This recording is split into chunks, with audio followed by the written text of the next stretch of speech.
Gemma Arterton knows how tough it is to be both working class and female in the entertainment industry.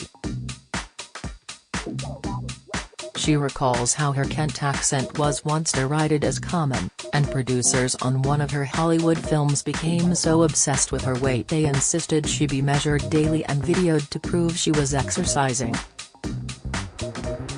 So the 37-year-old, who found fame in James Bond film Quantum of Solace in 2008, was able to draw on her own experiences for her new TV series, Funny Woman, which brilliantly addresses showbiz snobbery and sexism.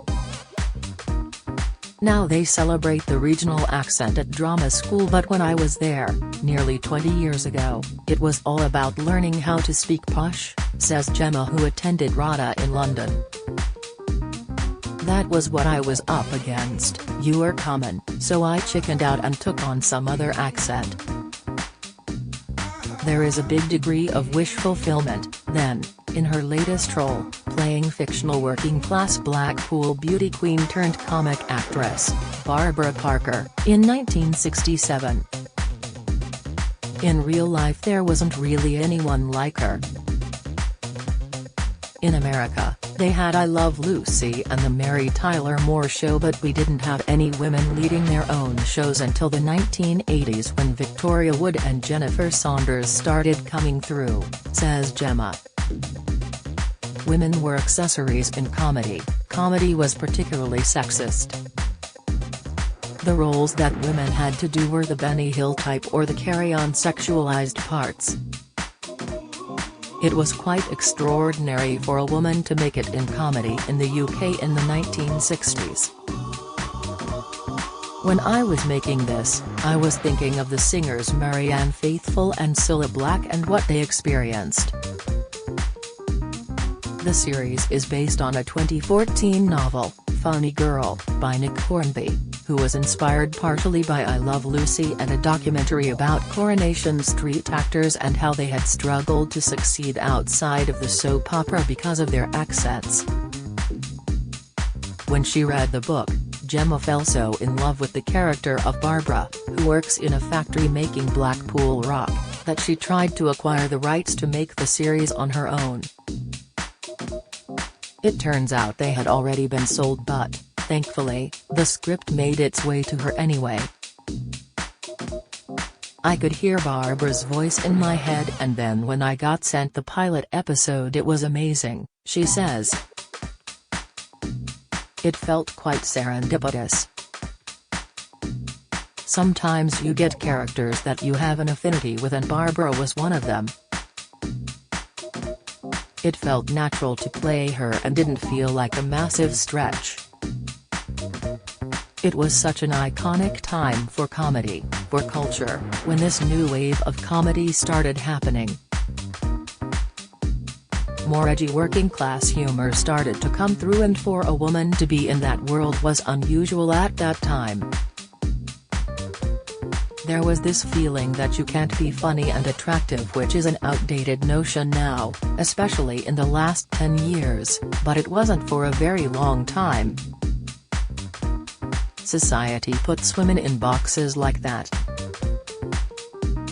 Exploring both swinging 60s London and the changing world of comedy, the 6-part Sky series is a joy to watch as we see Barbara run away from her dad and fiancé in Blackpool, determined to make something of herself in the capital city.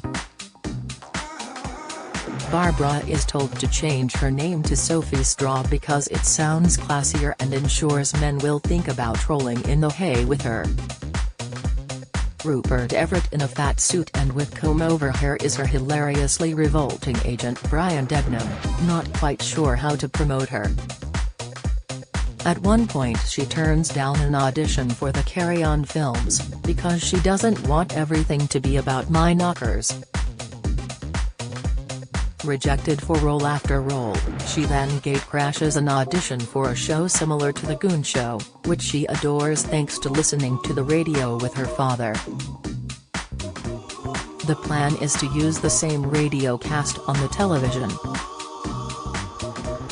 Despite being snobbishly thrown out of the audition, she is remembered by producer Dennis Mahindra, Arshar Ali, who, as an outsider himself, wants to help others who aren't middle-class white men. Quite quickly she's involved in a romance with her handsome leading man Clive, played by Tom Bateman, but of course there are plenty of stumbling blocks. The drama harks back to a time of change in every way. For the role, Gemma studied the likes of Alf Garnett, Peter Cook, and Dudley Moore, as well as I Love Lucy, to immerse herself in the comedy of the era. All these working-class voices were coming through. I didn't know how groundbreaking that was at the time, she says. The star grew up on a council estate in Kent, the daughter of a welder and a cleaner and, like Barbara, made her way to the top despite the challenges. She may have starred in a Bond film and a host of Hollywood blockbusters, but despite her success, she insists her background and sex have held her back. People judge you by how you talk, she says. There have definitely been times when I have not got jobs because it was thought I was not posh enough. I know that. A few years ago, she was so disillusioned with the film industry she even considered quitting. But the #MeToo movement, coupled with more women behind the camera, means the industry is slowly improving, she believes. Things are way better than they were.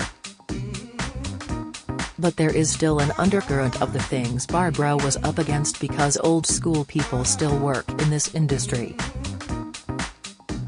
And hopefully, people will be able to relate because it's not just this industry that's affected. One of the things Barbara struggles with is people judging her physically rather than by what she can do. That happens a lot with women in workplaces. She points out how the situation is very different nowadays.